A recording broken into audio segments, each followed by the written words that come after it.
자, 로마서 말씀 오늘은 8절부터 볼 겁니다.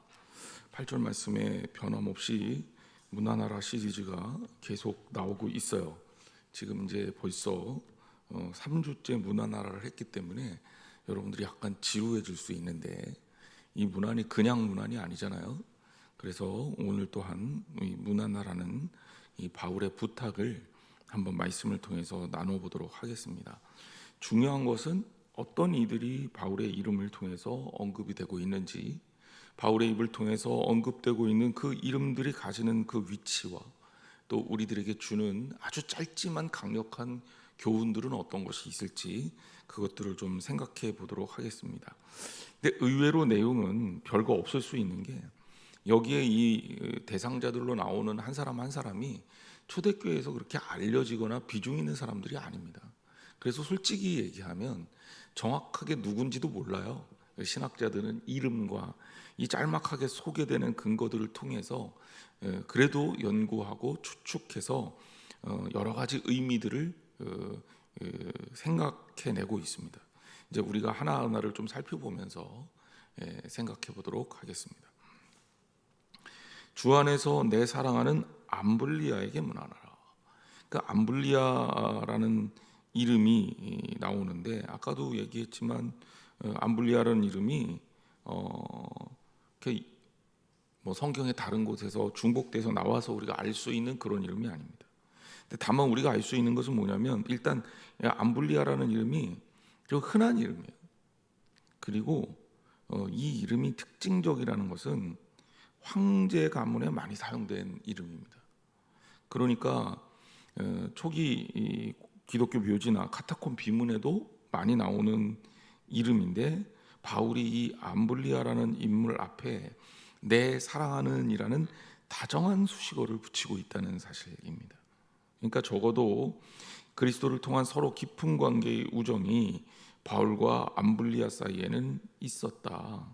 그리고 예수 그리스도의 이 구속적 은혜를 통해서 형제가 되었다라는 사실을 말해주고 있는 거죠. 실제로 이 사람이 어떤 사람인지는 기록이 나와 있지 않은데, 아무래도 평민보다는 좀 귀족에 가까운 인물이 아니었을까 추정하는 이유는, 이런 인물이 흔한 이름이기도 하지만 이 이름이 주로 황제 가문에 많이 쓰였다라는 것. 근데 여러분 아시다시피 신분제도가 아주 고착화된 사회에서 이름조차도 황제 이름을 따라한다든지, 이건 불경이거든요. 그러니까 어느 정도 신분이 보장돼 있지 않으면 이런 이름들을 쓸 수가 없습니다. 그런 면에서 이 암블리아라는 이름은 어떤 귀족적인 인물이었을 가능성이 있다, 이렇게 볼 수 있죠. 9절 말씀으로 갑니다. 9절에는 그리스도 안에서 우리의 동역자인 우르바노와 나의 사랑하는 스다고에게 문안하라라고 언급하고 있죠. 근데 이 우르바노와 스다고는 또 굉장히 재밌어요. 왜냐하면 이 우르바노는 그냥 이름이 아니라 일반적으로 노예들이 쓰는 이름입니다. 로마의 노예들이 쓰는 이름이 우르바노, 정확하게 얘기하면 우르바노스죠. 이름의 뜻은 뭐냐? 세련되다, 우아하다, 이런 뜻입니다.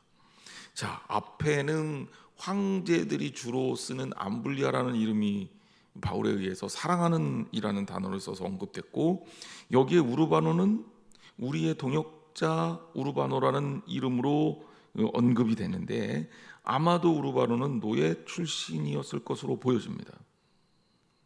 그러면 결국은 바울이 동역자라고 부르는 이 우르바노는 바울과 어찌됐건 하나님의 일을 하는데 같이 참여했고, 또 주님의 이름으로 다른 이들을 도와주는 사람이었다. 하나님을 만나는데 신분은 전혀 상관이 없는 거죠. 우리나라 그 초기 기독교 역사를 보면 이런 갈등이 있었습니다. 왜 없었겠어요? 이게 복음이 전해지다 보면 심지어 신분이 귀한 사람들에게도 복음이 전해지고, 또 신분이 천한 사람에게도 복음이 전해집니다. 그래서 어떤 교회는 양반들만 모이는 교회가 있었고, 어떤 교회는 백정들에게 복음이 전해져서 백정들만 모이는 교회가 있었습니다. 그게 참 재미있는 경우죠. 우리나라만 그런 게 아니라 유럽에서 또 미국에서 복음이 전해지는데도 불구하고 신분이 천한 자들 그리고 또 신분이 귀한 자들이 함께 모이기는 쉽지 않았습니다. 근데 우리나라의 이 교회 역사를 살펴보다 보면 참 재미있는 그리고 의미 있는 교회가 언급이 되는 경우가 있는데 어떤 양반집의 마부가 같이 신앙생활을 교회에서 하게 돼요.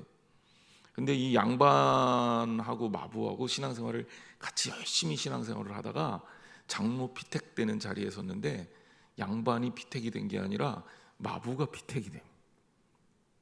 그러면서 갈등이 생겼어야지 우리가 아는 일반적인 생각이잖아요.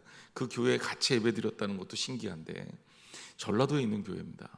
근데 놀랍게도 양반의 마부의 주인 되는 분이 조씨 가문의 장로님이에요. 나중에 장로님이 되셨는데 기꺼이 자신의 마부가 장로님 먼저 되는 것을 축복해요. 나중에 이 마부는 목사님이 되고 그 교회 담임 목사님이 되고 이 마부의 주인이었던 양반은 그 교회 장로님이 돼서 이 목사님을 섬깁니다. 그 정말 기적 같은 아름다운 스토리를 만들어내지 않아요? 교회라는 것이 그런 것이다. 교회라는 것이 바로 그런 것이다. 오늘 우리가 이 땅을 살고 있으면서 신앙생활을 하면서 우리한테 걸리적거리는 외적인 것이 얼마나 많습니까? 심지어 나는 우리 교회 성도들 수준하고는 좀 안 맞는 것 같아. 이런 얘기 하는 사람들도 좀 본 적이 있고요. 그리고 어떤 면에서 또 그게 맞을 수도 있어요. 왜냐하면 어울리는데 한계가 있으니까 대화가 안 되니까. 하지만 신앙적인 대화는 어떤 대화도 다 할 수 있잖아요. 그러니까 우리가 세상적인 대화를 우리의 대화의 테이블로 올려놓고 얘기를 하면 그런 것들이 따져줄 수 있겠지만 그게 아니라 예수 그리스도에 대한 이야기를 하면 그런 것들은 얼마든지 우리가 극복할 수 있는 문제다. 그런 면에서 우리가 신앙생활을 아름답게 한다라는 것, 이 초대교회의 바울의 이 소개를 통해서 우리들에게 다시 한번 들려주는 귀한 말씀. 이건 다 로마 교회의 교인들에게 한 이야기니까 로마 교회와 관련된 로마 교회의 성도들일 가능성이 아주 많고요. 거기에 신분이나 귀천은 빈부는 그다지 중요한 요소가 아니었다. 심지어 남자 여자까지도 말이에요. 그것을 우리가 알 수 있는 거죠. 자, 그 다음에 나오는 인물도 범상치 않습니다. 스다구예요. 나의 사랑하는 스다구. 나의 사랑하는 이라는 단어가 붙어 있죠. 바울 사도와 개인적인 친분이 있는 거고요. 바울 사도의 사랑을 받은 성도임을 알 수 있습니다. 학자들은요, 이 스다구야말로 암블리아는 약간 좀 애매한 부분이 있는데 확실하게 황제의 가문이다라고 설명합니다. 왜냐하면 아예 이 스다구라는 이름은 황제의 가문의 그 비문에 이름이 언급이 돼요. 흔한 이름도 아니고요. 그러니까 이 스다구, 그러니까 헬라어로는 스타퀸이에요. 스타킹 아니고 스타퀸. 이 스타퀸이라는 사람은 결국은 그 황제의 가문에 속한 귀족으로 예수 그리스도를 영접하고 그리고 교인이 돼서 바울과 교제를 한 거죠. 그리고 사랑하는 관계가 그리스도 안에서 사랑하는 관계까지 발전하게 된 것이다라고 볼 수 있습니다. 자, 10절 말씀. 그리스도 안에서 인정함을 받은 아벨레에게 문안하라. 그리고 아리스도블로의 권속에게 문안하라. 자, 아벨레라는 이름의 뜻이 뭐냐? 특색이라는 뜻입니다. 이거 흔한 이름이에요. 그래서 우리가 정확하게 이 사람이 어떤 분인지를 알 수는 없지만 전제가 뭐예요? 그리스도 안에서 인정함을 받았다. 인정이라는 건 뭡니까? 어떤 어려움을 극복하고 그 어려움 가운데 신앙적인 인정을 해주었다는 얘기 아닙니까? 미루어 짐작하건대 굉장히 어려운 일이 있었는데 그 어려운 일들을 잘 극복한 신앙적인 승리의 표본이 되었다. 그로 인해서 많은 이들에게 신임을 받고 있었던 인물이다라는 것을 알 수가 있습니다. 신앙생활을 하다 보면 어려운 일들 많잖아요. 때로는 감당하기 어려울 때도 있죠. 연단이라고 불리우는 것들도 있고 그것이 개인적인 걸 수도 있고 공동체적인 걸 수도 있어요. 그런데 이 아벨레라는 인물은 그런 어려움들을 잘 극복해서 그 교회와 교인들 그리고 바울 사도에게 받은 거예요. 여러분도 그런 사람이 되시기를 주님의 이름으로 축원합니다. 신앙은요, 때로는 감당할 수 없는 것까지도 이기게 하셔요. 그리고 시험은 받아들이는 자에게 역사합니다. 회피하려고 하지 말고 도전하고 그 안에서 주님의 이름으로 승리하는 저와 여러분이 되시기를 바랍니다. 내가 원하는 대로 되지 않는다 하더라도 비록 믿음으로 이겨내는 게 진짜 신앙이에요. 자, 그 다음에 아리스토블로의 권속에게 문하라라 그랬어요. 아리스토블로라는 사람은 유명한 사람입니다. 누구냐면 헤로드 왕의 손자예요. 그래서 이 아리스토블로는 아그리빠와 형제 관계에 있었습니다. 심지어 로마에 오랫동안 살고 있었고요. 그리고 로마 황제 클라우디오의 친구고 또 추종자이기도 했다라는 것을 알 수 있습니다. 그런데 여기 아리스토블로라는 이야기가 아니잖아요. 아리스토블로라는 유명한 사람의 권속이다라는 거죠. 그러니까 기독교인은 아니고 그의 집안에 속한 사람, 그 속한 가문들 중에 아리스토블로의 집에서 일을 했던 사람이나 그 가문의 노예로서 종으로 있었던 사람들은 아리스토블로의 권속 이렇게 불리어졌다라는 겁니다. 그래서 학자들은 뭐라고 얘기하냐면 아리스토블로는 기독교인이 아니었어요. 그건 역사적으로 살펴보면 금방 찾을 수 있는 자료입니다. 하지만 그가 기독교인이 아니지만 그의 가족 중의 일부나 혹은 그의 그 가문의 종들 중에 누군가는 그 기독교인이 되어서 여기 보면 아리스토블로의 권속에게 문하라라. 정확하게 원어를 보면 한 사람이 아니에요. 그 권속들이라는 표현을 쓰니까 복수예요. 그러니까 아리스토블로의 가문에 기독교가 복음이 전해져서 확장된 거예요. 많아진 거예요. 그래서 이런 표현을 썼을 것이다. 실제로 초대 로마 교회에서 이 기독교가 나중에 이제 공인을 받고 박해를 끝내고 콘스탄티누스 황제 때 공인을 받고 후대에 400년 좀 넘어서 그 데오도시우스 황제 때 아예 국교가 되거든요. 이 소수적 종교였던 기독교가 이런 몇백 년 지나면서 국교가 되기까지 얼마나 많은 일이 있었습니까? 근데 역사가들에 의하면 로마의 귀족들이 믿지 않고는 국교가 될 수 없는 거잖아요. 로마의 귀족들에게 복음이 어떻게 전해졌냐? 역사가들은 그들의 종들이나 이 기독교인들이 그 노예 혹은 그 집안에서 일하는 자유인으로 들어가서 그 집 귀부인들, 아내들 이런 사람들에게 복음을 전하고 그 아내들이 복음을 받아들이고 난 다음에 남편에게 또 복음을 전하고 이래서 기독교인들이 많아졌다는 얘기예요. 박해하고 있던 이 굉장히 기독교를 정치적으로 많은 황제들이 박해를 했는데 박해의 시기마다 기독교는 죽은 게 아니라 되살아났어요. 그게 기독교 신앙의 정말 멋지고 아름다운 점입니다. 박해를 받으면서도 믿음 안에서 승리한 거죠.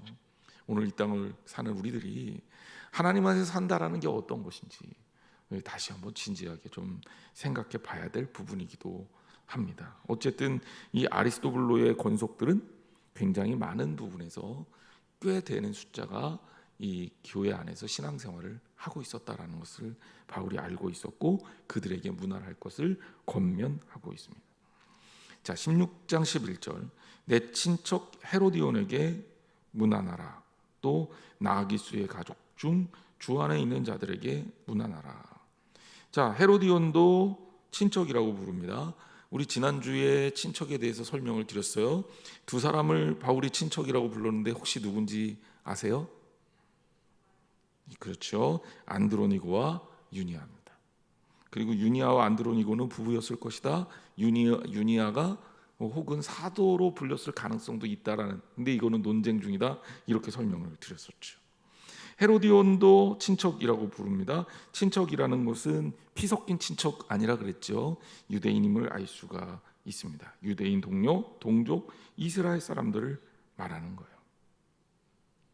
헤로디온은 헤롯의 가계에 속한 유대계 그리스도인일 것이다. 이렇게 추정하고 있습니다. 이제 우리가 바울의 사역 중 오해하고 있는 건데, 바울이 주로 이방인을 위한 선교 활동을 했잖아요. 그래서 유대교랑 사이가 안 좋았을, 유대인들하고 사이가 안 좋았을 거라고 그렇게 여기는 사람들도 있는데 그렇진 않아요. 바울의 선교는 이방인들에게 상대적으로 집중되었다. 왜냐하면 유대인을 선교하는 사람들은 많았어요. 제가 늘 얘기하지만 초대교회 사도들 중 대표적인 베드로를 비롯해서 많은 예수님의 제자들이 유대인 중심 사역을 한 건 사실입니다. 당연히 그렇게 됐겠죠. 그들이 유대인이고 대부분 선교는 삶의 자리에서 일어나잖아요. 그런데 이제 바울과 바나바와 같은 인물들이 이방인에게 선교하기 시작한 거예요. 그리고 바울 사역은 그 빈 곳, 즉 유대인을 위한 사역자는 많으니 내가 이방인을 위한 사역을 하겠다라고 해서 이방인을 위한 사역에 전문적으로 뛰어든 거죠. 이게 초대교회 때 오해와 갈등이 일어나면서 바울이 마치 유대인과 관계가 안 좋았던 것으로 생각하는데 절대 그렇지 않다는 것을 알 수 있습니다. 여기 이 헤로디온은 유대인이고 유대인인 헤로디온을 바울은 이렇게 문안할 것을 요청하고 있습니다. 나기수의 권속 중 주 안에 있는 자들, 아까 이제 이것도 나기수라는 단어가 비슷한 의미로 아까 우리가 아리스토블로를 얘기할 때 비슷한 의미로 쓰인 그런 겁니다. 나기수는 실제로 누구로 여겨지냐면 티베리우스, 클라우디우스, 나르키수스라는 황제를 가리킨다는 거죠. 그래서 티베리우스 황제의 노예 신분으로 있다가 이 사람이 나중에 자유민으로 권모술수에 능한 부자로 바뀝니다. 이게 나기수가 황제가 아니라 티베리우스라는 황제의 노예에 있다가 이 사람이 티베리우스와 친하게 되면서 나름대로 자유민으로 해방돼요. 그리고 나서 이 사람이 이제 굉장히 부를 축적합니다. 그래서 나기수는 그 당시에 꽤 화제가 됐던, 그리고 클라우디우스 황제 치하에서 권력을 이 노예 출신인 이 나기수가 마구 휘둘러서 유명했던 사람입니다. 그런데 AD 54년에 네로가 즉위하거든요. 네로가 즉위하고 네로의 모친 중에 아그리피나라는 이 네로의 모친이 있는데 이 모친의 미움을 사요. 그래서 나기수가 이 네로 모친, 그러니까 네로 황제의 모친 아그리피나의 미움을 사서 처형되었다고 전해지는 거죠. 자, 근데 아까도 얘기했지만 이 나기수라는 사람은 워낙 권세가였고 권력가였잖아요. 재산은 몰수됐지만 노예들은 황제의 소유로 예속됩니다. 그런데 이 사람들의 출신을 구별하기 위해서 나기수의 권속이라고 명칭을 붙인 거죠. 그래서 나기수는 기독교로 개종하지는 않았다고 합니다. 권모술수에 능하고 또 때로는 평이 좋지 않아서 극악무도하다 이렇게 평을 받아요. 그런데 그럼에도 불구하고 그들 이 권속 중 일부가 또 노예들이 또 가족들이 그리스도인이 되었다라는 것을 알 수 있습니다. 그 장로교 창시자 존 칼빈은 이 본문을 보면서 그런 얘기까지 하는데, 나기수라는 악한 집안에 복음이 들어가서 거기에 그 악한 집안에 속해 있던 사람들이 예수 그리스도를 믿은 거야말로 초대교회의 복음이 얼마나 역동적이었는지, 그리고 그것이 얼마나 귀한 일인지를 알 수 있게 해준다, 이런 또 나름대로의 평가를 합니다. 자, 이런 것도 우리가 생각해 봐야 될 지점들이 많죠. 나귀스의 권속들이야 한때 잘 나갔겠지만 네로 황제 때 처형당하고 난 다음에는 사람들에게 그 권속들이 때로 손가락질을 받았을 거란 말이에요. 그럼에도 불구하고 그들에게 예수 그리스도의 복음이 전달되고 예수 그리스도와 함께 사는 믿음의 가족들이 되었다는 것, 이것 또한 귀한 일이라고 할 수 있습니다.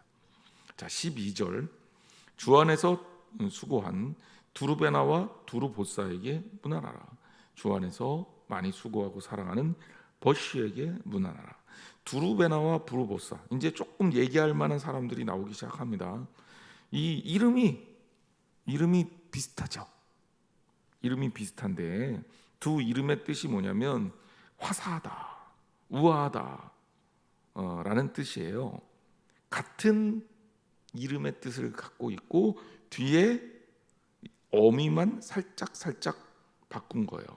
이제 원어로 얘기하면 투리파이난 그리고 트리포산이라는 그 이름을 갖고 있습니다.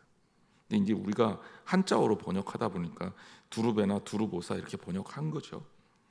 근데 어근이 같은데 이름을 이렇게 나눠 가진 경우에는 로마 시대 때 특징이 있습니다. 뭐냐면 이런 경우에 거의 90% 넘게 쌍둥이에요. 그러니까 이 두 사람은 쌍둥이다라는 것을 알 수 있지요. 그리고 이 이름은 귀족 집안의 이름입니다. 두루베나 두루보사라는 이름은 평민들은 안 쓰는 이름이에요. 자, 그러면 귀족 집안에서 자란 쌍둥이, 특히 여성용이죠. 남자한테 우아하다 이런 이름 붙이지 않잖아요. 그러니까 쌍둥이 여성이다라는 것을 알 수가 있습니다. 이런 것들을 어떻게 다 아냐면 히라보에는 이 동사나 명사에 성수격이 다 있어서 성을 알 수가 있어요. 이거를 일치를 안 시키면 말이 안 되는 거예요. 말이. 그래서 이게 해석을 하는데 굉장히 중요한 의미를 갖습니다. 그래서 우리가 여성형 어미가 붙어서 히라보 어미 변화를 일으켜서 맞춰주면 이 사람은 여성이구나. 남성형 어미가 붙어서 남성형 어미 변화가 붙어주면 이 사람은 남성이구나라는 걸 알 수가 있는 거죠. 이름의 뜻뿐만이 아니라 그래서 우리가 정확하게 이런 부분들은 찝어낼 수 있습니다. 그래서 두루베나 두루보사는 쌍둥이고 그리고 귀족이고 여성이다. 근데 이 사람들이 바울은 뭐라고 칭찬하고 있습니까? 주 안에서 수고했다. 자, 이 얘기는 어떤 의미냐? 귀족이라는 것은 삶이 풍요로워요. 이 로마의 귀족은요, 그냥 어마어마합니다. 어마어마해. 삶이 그 풍요가 이루 말할 수 없이 어마어마합니다. 더구나 지금 이 사람들 어디 사는 거예요? 어디 지방 도시 귀족이 아니잖아요. 로마라는 도시에 귀족이란 말이에요. 거기에서 귀족이면 뭐 최고 호화롭게 사는 거예요. 그 귀족적인 풍요로운 삶 속에서도 그들이 신앙생활을 열심히 했다는 것을 보여줍니다. 정말 초대교회 복음이 어떤 형식으로 어떻게 전해졌는지는 우리가 다 알 수는 없지만 이제 추정하는 부분을 아까 제가 잠깐 설명드렸잖아요. 이와 같이 정말 놀랍게 복음이 전달되고 있었다는 것을 우리가 짐작할 수 있는 거죠. 자, 그 다음에 수고하고 사랑하는 벌시에게 문안하라. 벌시의 헬라어는 페르시다라는 뜻이에요. 아예 이름의 뜻이 뭐냐면 페르시아 여인이다라는 뜻입니다. 그러니까 페르시아를 우리 성경에서 바사 이렇게 번역하잖아요. 한자어로 번역하니까 이런 이름이 되는 건데 굳이 얘기하자면 페르시아 여인의 이름입니다. 그리고 이 여인의 이름으로 봤을 때 이 여인은 페르시아 출신이구나 라는 것 알 수가 있는 거죠. 그 사람이 어디 소속이냐에 따라서 이름을 그 나라의 언어로 쓰는 경우가 굉장히 많거든요. 근데 이 볼시에 대해서 붙은 이름이 뭐냐면 주 안에서 많이 수고하고 사랑하는 이라는 이름으로 붙이고 있습니다. 재미있는 거는요, 앞부분에 바울이 사랑하는 이름을 붙인 사람들이 세 사람이 나와요. 에베네도, 암블리아, 스다고. 근데 여기에는 주어가 뭐예요? 나의 사랑. 그런데 여기에 이 여인 볼시는 바울이 사랑하는 이라는 단어를 그냥 붙였어요. 그러니까 앞에 에베네도, 암블리아와 스다고에 대해서는 다른 사람이 사랑하는지는 몰라. 근데 어쨌든 목회자인 내 입장에서는 내가 사랑하는 이들이야 라고 내가 개런티를 해줄게 라는 그런 의미예요. 근데 이 버시는 어떤 여인이냐? 내가 개런티하지 않아도 돼. 모든 교회와 교인들이 사랑하는 볼시예요. 어떤 뉘앙스인지 알겠죠? 이게 완전히 의미가 다른 거예요. 예를 들면 제가 여러분들이 잘 모르는 사람을 어디서 데려와서 소개를 할 때, 이 사람은 내가 정말 아끼고 사랑하는 사람입니다 라고 얘기할 때, 여러분들은 이 사람을 모르잖아요. 근데 이승무 목사를 통해서 이 사람을 아는 거 아니에요. 목사님이 사랑하는 사람이니까 괜찮은 사람이겠다 라고 추정할 수 있을 뿐이죠. 근데 어떤 사람을 무난하게 여러분 소개하는데, 여러분 다 아시죠? 여러분들이 사랑하는 사람입니다 이렇게 소개하면 여러분이 이미 이 사람 다 알고, 이 사람이 이미 공증되고 인정된 사람이다 라는 것을 알 수 있잖아요. 그러니까 이 버시는 이미 확실하게 알려진, 확실하게 알고 있는 그런 것이다. 또 우리가 또 재미있게 짐작할 수 있는 것은, 이런 거는 이제 아무리 우리 성경을 봐도 우리가 알 수가 없는데, 여기 이제 주 안에서 수고한이라는 단어를 썼잖아요. 그리고 뒤에 버시도 수고하고라는 단어를 썼잖아요. 앞부분에 수고한이하고 뒷부분에 수고하고하고 시제가 달라. 앞부분에 수고한이라는 단어는 현재 시제야. 그러니까 두루베나나 두루베사는 지금도 수고하고 있고 앞으로도 수고할 가능성이 높은 거죠. 현재는 아주 가까운 미래를 뜻해요. 외국어에서 쓸 때는 나는 학교 간다 이렇게 얘기하면 현재 시제지만 지금 가는 것뿐만 아니라 나 내일도 간다 이런 의미가 담겨 있는 거지. 그런데 여기 이 벌시는 과거 시제를 쓰고 있어요. 그러면 우리가 미루어 짐작할 수 있는 이거죠. 벌시는 예전에 수고를 정말 많이 한 인물이구나. 그리고 지금도 수고했다라고 할 때는 과거 시제를 안 쓰고 완료 시제를 써요. 그런데 과거 시제를 쓴 걸로 봐서 버시는 지금은 어때요? 많은 수고를 했을 뿐더러 모든 교회가 사랑하는 여인인데, 다만 지난날의 수고를 많이 했고 현재는 지금 쉬고 있는 거죠. 그럼 지금 이런 상황이 되려면 어때야 돼요? 버시는 나이가 어떻다? 노령이다라는 거예요. 이렇게까지 성경을 볼 수가 있는 겁니다. 원어를 읽어보면. 그래서 우리 내일 은빛 여행 가잖아요.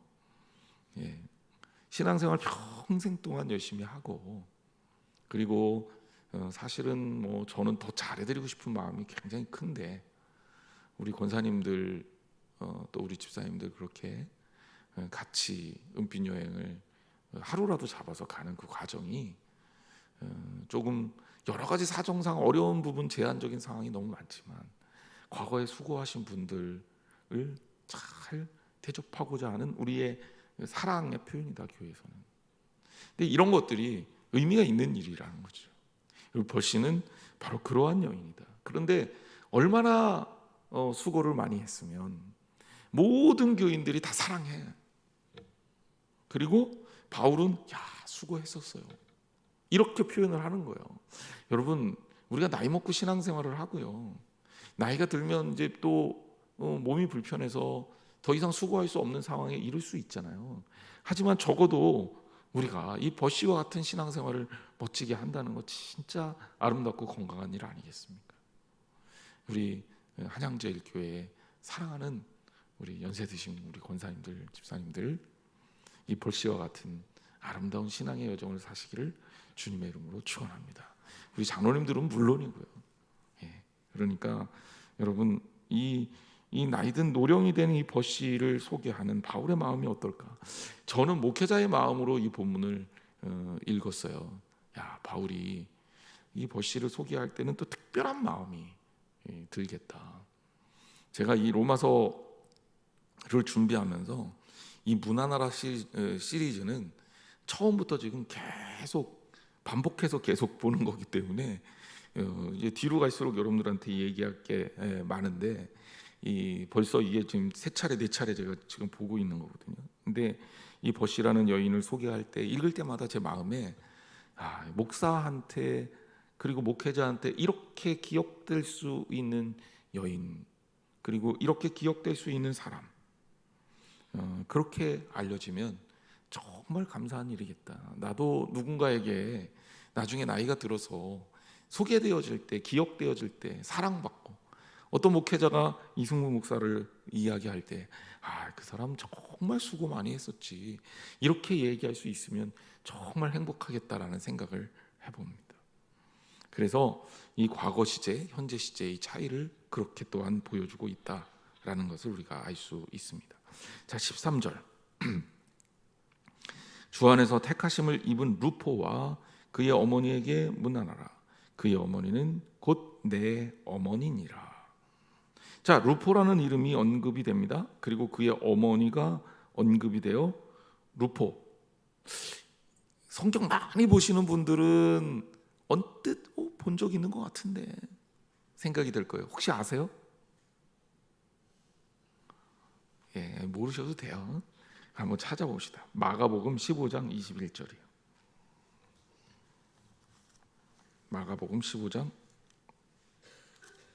21절. 요 이야기를 하면 아마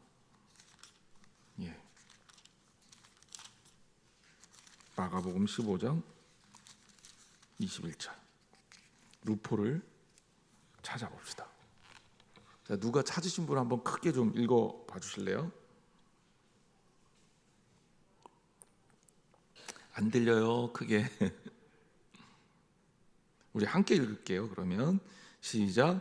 마침 알렉산더와 루포의 아버지인 구레네 사람 시몬이 시골로부터 와서 지나가는데 그들이 그를 억지로 가게 하여 예수의 십자가를 지우고 다른 본문에서는 구레네 사람 시몬 얘기하면서 자식 얘기 안 했는데 마가복음에서는 자녀 얘기하고 있어요. 자녀가 누구라고요? 알렉산더와 루포예요. 그러니까 자녀가 두 명인데 루포라는 인물이 있는 거죠. 이 루포가 그 루포입니다. 그러니까 주 안에서 택하심을 입은 루포, 이게 좀 특별하게 언급이 되고 있잖아요. 택했다. 그럼 골고다에서 예수님의 십자가를 진 바 있는 구레네 사람 시몬은 예수 그리스도의 택함을 입어서 십자가를 대신 지게 됐고, 이 시몬이 십자가를 괜히 진 게 아니다. 그 시몬이 십자가 진 걸 통해서 알렉산더와 루포는 크리스찬이 된 겁니다. 그런데 특히 루포는 특별한 사람이 된 거예요. 초대교회 때. 여기에 이 택하심을 입은 자라는 표현을 쓴 것은 이 루포가 그리스도 안에서 특히 봉사와 충성이 아주 뛰어났다. 여기 이 번역을 어떤 번역은 탁월하게 주님을 따른 루포 이렇게 번역을 하고 있어요. 아예 다른 영어 성경 같은 데서는 그렇게 번역하고 있습니다. 그러면 우리는 이제 이렇게 짐작할 수 있죠. 야, 이 루포가 초대교회 때 정말 최선을 다해서 예수 그리스도를 섬겼구나. 그리고 교인들은 그 구레네 사람 시몬의 아들인 루포를 모두가 다 인정했구나. 그런데 게다가 루포의 어머니가 나옵니다.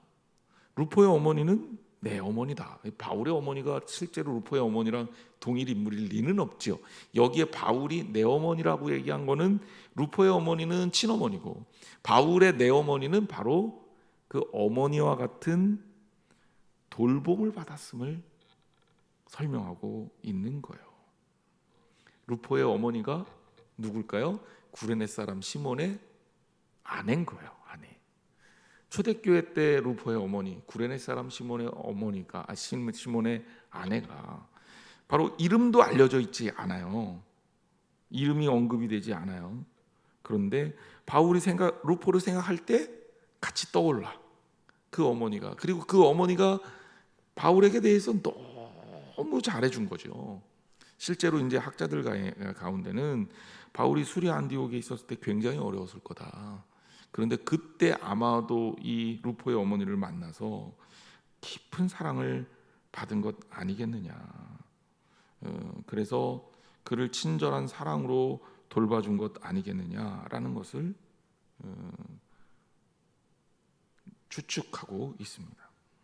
그녀가 그렇게 바울을 돕고 지금은 로마에 살고 있었으니 바울은 이 루포의 어머니를 만나고 싶은 마음이 굉장히 컸겠죠. 그러면서 로마 교회에 루포와 그 어머니와의 그 관계를 설명하고 있는 것입니다. 크리스찬에게는 우연이란 없어요. 그러니까 우리가 이 땅에서 어떤 일을 하는 거, 예를 들자면 구레네 사람 시몬이 예수님의 십자가를 대신 지는 게 본인이 좋아서 진 것도 아니고요. 얼떨결에 속된 말로 재수 없어서 옆에 서 있다가, 이게 징발법입니다. 왜 이제 우리가 성경을 보게 되면 예수님이 누군가 너에게 오리를 가자고 하면 십리도 가라, 이런 얘기 있잖아요. 이 얘기가 괜히 나온 게 아니라 로마의 군인들은 징발해서 일을 시킬 수 있는 권한이 있어요. 그래서 무거운 걸 지고 옮겨야 되는데 이 무거운 거를 못 옮길 수가 없는 거야. 혼자 옮기면 힘들고, 또 혹은 자기가 또 괜히 누군가 시켜 먹고 싶은 거죠.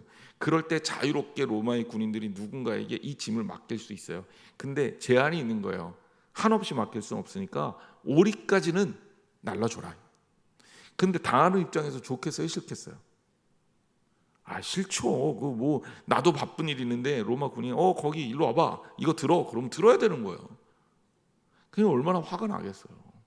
그 예수님의 가르침이 뭐예요? 그렇게 로마의 군인들이 너에게 오리를 가게 시켜서 너로 하여금 온갖 짜증이 다 나고 너 하고 싶은 일도 있는데 하지도 못하게 하고, 그렇다 하더라도 오리 심리도 같이 가. 심리 갈 마음을 가지면 오리 가는 마음은 어떨까요? 크게 불편하지 않겠죠. 누군가를 미워하지 않겠죠. 바로 바울은, 예수님은 그 설명을 한 거예요. 그리고 그게 성경상에 나타난 부분이 이 구레네 사람 시몬에게 십자가를 지게 한 거예요. 이게 징발해서 너 등치 좋으니까 나와 그래서 진 거예요. 구레네 사람 시몬이 그 십자가 지면서 처음에는 그 지고 싶었겠어요? 그 구경하러 나온 거거든요.